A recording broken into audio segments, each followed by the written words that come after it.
Hi, this is Kyle again with another video in the Getting Started series that will cram in there somewhere. And this one's on the subject of style guides.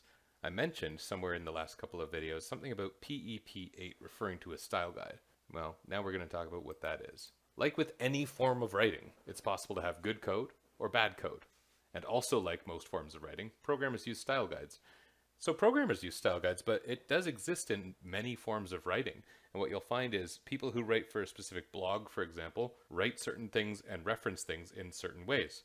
Wikipedia has a huge style guide for how things are linked and how things are referenced. Newspapers write things in ways that are meant to remove bias and report more accurately. And then realtors do that really strange thing where they put an uppercase letter at the start of every single word. I don't know why that is, but like almost all forms of writing, whether you realize it or not, there are style guides to make things match and look good. Using a style guide makes things more consistent, easier to read, and easier to maintain. And applies in all forms of writing, but you see it in code as well. So who's a style guide for? Well, I've talked about several industries where we use them, but when you're using a style guide for code, I need you to just make sure you're not thinking, I am just using a style guide for myself, or I am just using a style guide to get the marks. We need to break that line of thinking. We need you to use a style guide in the interest of supervisors, team members, yourself in the future rereading your old code, or possibly even your replacement, which could mean you got promoted, or it could mean you were hit by a bus. Hopefully you got promoted. So when our code is consistent and easy to read, it makes things better for all of these people. And when your supervisor, for example, is not a technically inclined person, this allows them to understand the work you're doing, and sometimes this can be a big asset in your career. So which style guide do we use? We're writing Python code, and so the style guides do vary a little bit based on what kind of code you're using often, not all the time. But different coding style guides are widely adopted at different tech firms. So Microsoft has their own, Google has their own, Apple has their own, and so on. The style guide you're going to use in your Durham College program may actually be different for every course and dependent on the programming languages used. So for web development stuff, you'll be using style guides based around web development and using the languages you're using for it. But since we're using Python, we're going to use what's been proposed by the Python Software Foundation, which is PEP8, the style guide for Python code. And it's available online at python.org at that link. If you search PEP8 on Google, you'll arrive there also. So that's the Python style guide we're going to use. There are other Python style guides. Most notably, there's a widely used Google standard for Python, and it's slightly different, but we're going to use the one that's for general Python, widely adopted by organizations outside of Google. The style guide is pretty big, especially when you're new to using a style guide. So here are a few highlights. There's a section about code layout, and it says to use spaces instead of tabs. When I was writing code in the documentation video, for example, I talked about using tabs that were set to 4 spaces, and that's a default in most Python editors. And it's pretty common in many programming languages. And what that means is when you press the tab key, it adds a number of spaces that rounds up to the next increment of 4 spaces. So rather than inserting a tab character, it inserts a series of spaces. So what it means is you'll be using your tab key a lot for indenting, and that should add the spaces you need, which is great.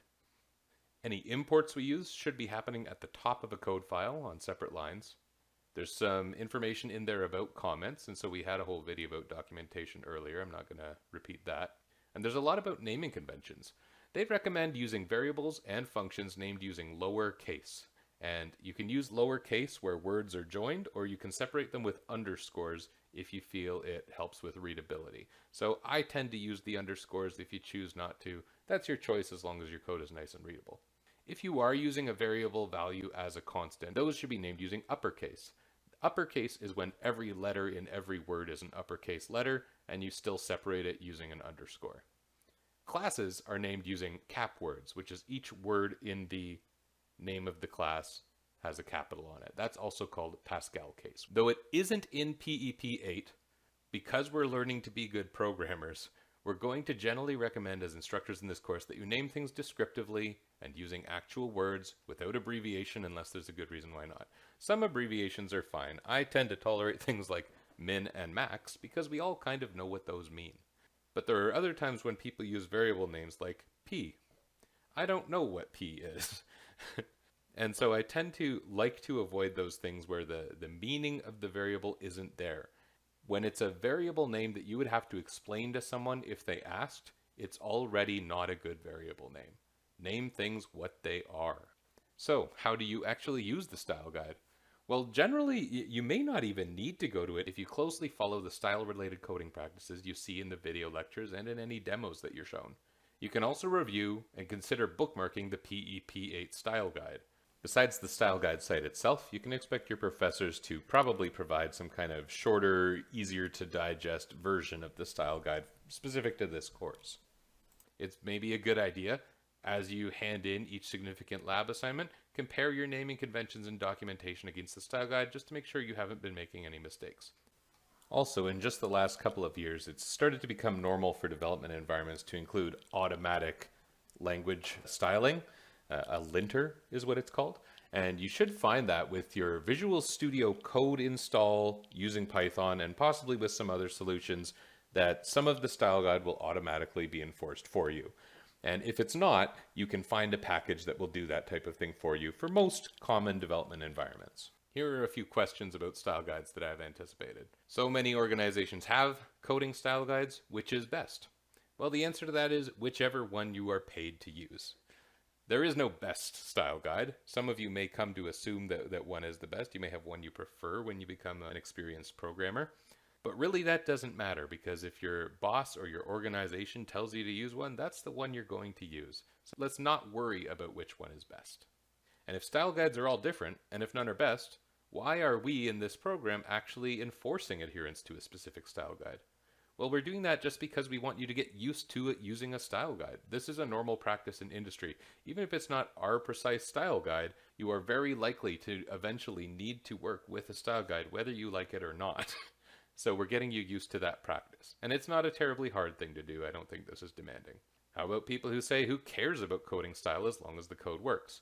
Well, that's kind of the same as reading someone who wrote broken English. That was really hard to read.